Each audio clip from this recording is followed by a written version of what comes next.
So hello everyone and welcome back to a brand new video. Now in today's video I want to present you the longest decisive game in the history of chess. It was played in 2007 in a rapid tournament between Laurent Fressinet and Alexandra Kostyniuk. Now I'm gonna be showing you from the black side because not spoiling the result, but maybe black won the game, but it was much more controversial than just a win. So e4, c5, knight f3, and now d6. So we have just a Sicilian, and now basically white chooses to check with the bishop and to go in the Russell Limo attack. Castles, bishop d7, all normal moves. I'm gonna be playing the theory side pretty fast because there's nothing new here. This is basically a very known position, and the game plans are as follows. White plays h3. Of course, this square is important for the knight and the bishop, and now he plays d4. And here there are many continuations, but the black chooses to castle, and as you can see, white is for now better. Why? Well, because this knight momentarily is out of the game a little bit, and white has more space. But let's see how the game continues. Now this move is very important because let's say you would continue maybe in another way, like king h2, you would do nothing. Now knight c4, and the knight can easily get back into the game. Therefore knight bd2 stops knight c4, g6, and now b4. b4 is not the best move. Here there is a very obnoxious engine line, knight f1, and after knight c4, I just said you want to play that, b3, knight b6. Okay, you rerouted, but now this absurd looking move, and after you take, you push, and the bishop is trapped. But okay, okay, who can see that in a rapid game? b4 was played, knight back to b7, and now a4. Right just wants to open up the a file for the rook.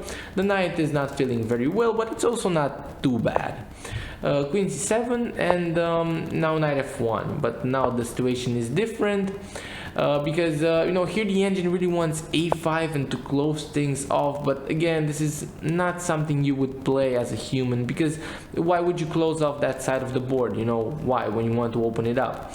And here basically after bishop h6, knight g7. Again, white is doing better because of the space advantage. Look at black's pawn structure, not all that good, and also there's this pressure with the bishop. So queen d2, now rook fc8, unpinning, and rook a2. Now white wants to double up and maybe open up the a file. a5, and now we have a massive exchange after this move. A takes b4, b takes a4, bishop takes, rook takes, rook takes, rook takes, pawn takes, and now rook takes. So well, the evaluation of the position is actually +1-ish for white, and that because again, the space and just the activity. I would say white pieces are more active than black's pieces. This knight here feels a little bit stranded. That's why it goes to c5, of course, the very next move. Now bishop back to e3, and there's pressure being applied, and again, this bishop is pretty bad. So white is gonna try for a win now. Rook c4, rook b8, and white decides to isolate this pawn for the price of the bishop. And now he's gonna reroute the knight potentially to the center, and he's gonna attack the pawn, and that's exactly what he does. Well, with the other knight first, and now he didn't trade queens here because now it's much harder to win this. Now, although you have this rook that's really nice here, it doesn't really have all that many targets, and this pawn is very well defended. You don't have a way to move this knight without losing the other one, and the position is just a little bit awkward. So that's why queen a4 is played in this position, maintaining the advantage. King f7, and now rook back. This move is not the best here. The engine, of course, I mean, the engine says that maybe queen d7 or h4 are the best moves. Maybe queen d7 is you know, playable, but now king f8, let's say, and again you don't really see a way to break through, and so white decided here to play rook c2.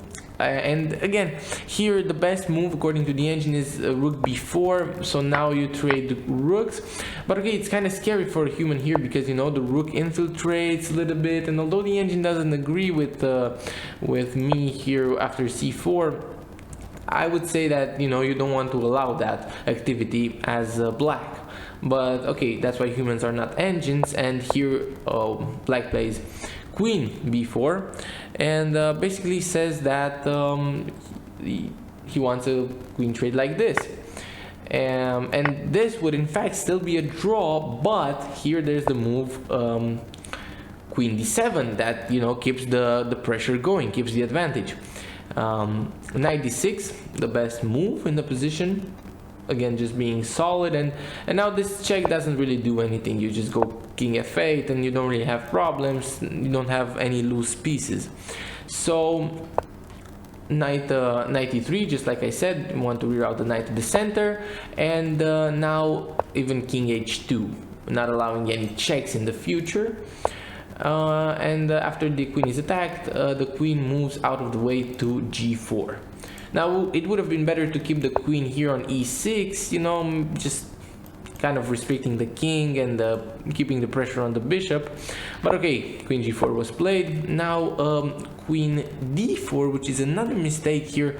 The best move is f5, but again this is very hard to spot, and it's not really clearly why. And again, if takes, then it's because not even queen takes, but queen f4 check, and you know, king g1, and then, you know, knight f5. It's, you know, this is not very easy to spot, but now that, you know, of course seeing it with an engine it makes sense. But during the game you're asking like, okay, if takes, like let's say takes, are these pawns not loose, for example? And I mean the answer is no, they are not loose. And here, by the way, you don't really want to take this pawn, because now you allow the fork. And I mean, yes, you can take the pawn, but here the best move is e4. But anyway, that didn't happen. Queen d4 was played in the game, and now after knight c4, now f5, and now it's a draw. Here knight c4 was not the best move. Here apparently the best move is again going back queen e6, and again keeping the pressure.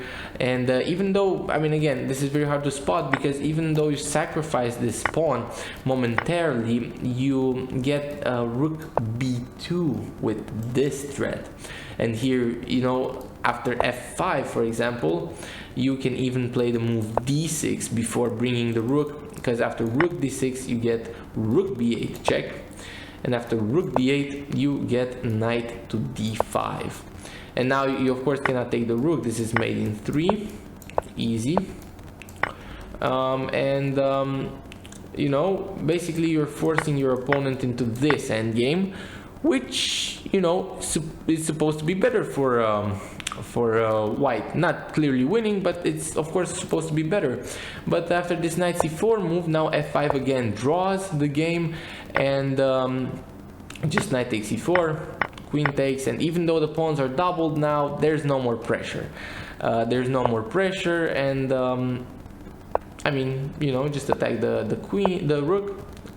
Rook goes out of the way, king comes back to defend the pawn. We attack the knight, giving up the pawn. I mean, you know, this pawn could not have been guarded anyway, because you don't really want to play a move like this. It really doesn't make any sense. Now you just even allow for some kind of reroutes maybe, or, you know, even just like king f1, and you allow the king to come. So yeah, you don't really want to allow the king to get here. Knight. So coming back to this position, knight's attack, knight takes on e5, and now c4. And now white makes a pretty big blunder with the move knight c6, because this allows rook b2. And now black gets a little bit too much pressure here. It would have been better to just sit with rook a1 maybe, and you know, e3, you just take, bishop takes, king f1, and you know, bishop d4 even. Now you just go rook a8 check. You want to be careful not to go here, this blunders the game, but just rook g7, king g7, knight f3, and this is a draw now this is a draw, no discussion. But this move was played, now rook b2, and after the coming back with the knight, now c3. And now you begin to see the problems, because after rook e1 you have the move bishop f6. That would have been the best move, but in the game it was c2 that was played. Why the move bishop to f6 is better first? Well, because now you attack the knight, and the knight has to go somewhere. You cannot just take this pawn, because now you just take the knight, and here of course black is winning. So you don't want to take the pawn. Now you would have to go knight e2, and only now c2. This would have been much better, but okay. Rapid game. Now white has to sack, or else, you know, you cannot stop promotion because of the bishop. So you have to sack, and we have the following position, which you know, we have two pawns for the piece, which is a bishop, and the two rooks. So let's see how black can convert this. g3, and now here, funny, this move was not played, because I don't really know why it wasn't played, but I guess because of maybe like some h4, I don't really know. Just bishop f6. Yeah, there's nothing to worry about. But okay, here black played bishop e7, and after the check, now still not taking the pawn. Only now taking the pawn. But okay, we have this position. Now it's only a piece for a pawn, but can this be actually won by black? Okay, so we have some shuffling, and keep in mind the game lasts around 180 more moves from this point on, so I'm gonna go a little bit faster. So white attacks the bishop, and we basically have a little bit of shuffling. Now the pawns are moving, bishop is attacked, pressure on the f2 pawn, the rook has to stay on the f file. Now a pawn trade, and you know, as you can see, the advantage slightly increasing, shuffling, and here was a very big moment for Kostyuk. She could have played g4 and would have been completely winning, because now the rook can no longer stay on the f file. This square is taken, this square is taken, this is taken, this is taken, this is the only square, but this now still doesn't work because of rook takes on f2, and after rook takes on f2, king d5. This is crazy.